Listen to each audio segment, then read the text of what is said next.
So we are here with Kate Zullo, who is with the Litchfield Historical Society, and she is the founder and creator of the concept for the Scarecrows in the Field event.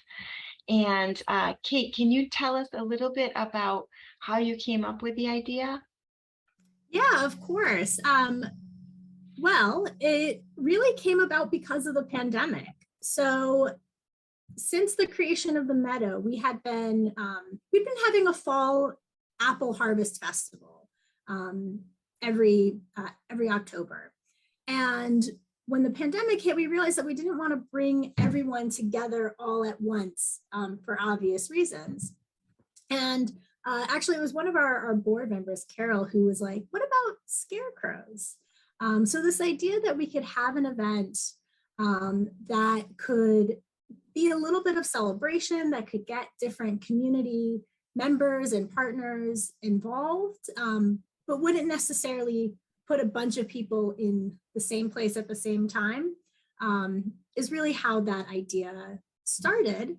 And after we did it the first year, we had about 20 scarecrows, and these were mostly friends of the historical society, so different different businesses and families that we knew personally, that I basically asked them if they would make a scarecrow for us. And it was such a hit that we decided to expand it for 2021, and we almost doubled the number of we did double the number of scarecrows, and it just continues to to be a real great way to bring people together in October.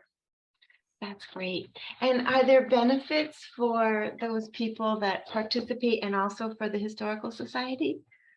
Yeah, absolutely. For those people who participate, who are really the ones who make this event possible, and we do have about 55 families, nonprofits, businesses, different organizations in town. They get a way to interact with the community, right? So they get to show themselves and be a part of a community event that gets thousands of visitors. And one of my favorite things is seeing the different ways, these different scarecrow creators come to embody themselves in their scarecrows.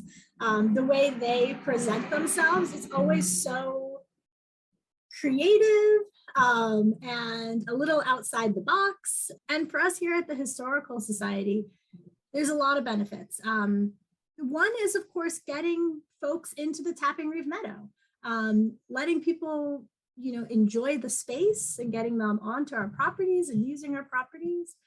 And the other is, this event really strengthens our relationship with all of the partners who create the scarecrows. How wonderful. Can you explain the voting process to our patrons? Sure.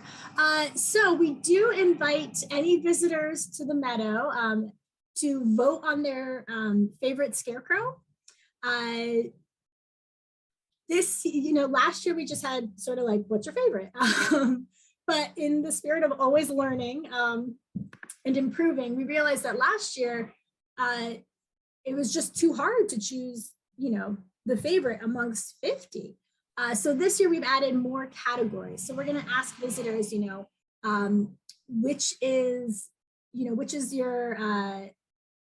one do you find has the best sort of biography and story? Which one is the most artistically done? What's your favorite kid-friendly scarecrow? And so give people some different categories, so sort of a little bit to share the love, because truly some of these scarecrows are just fantastic.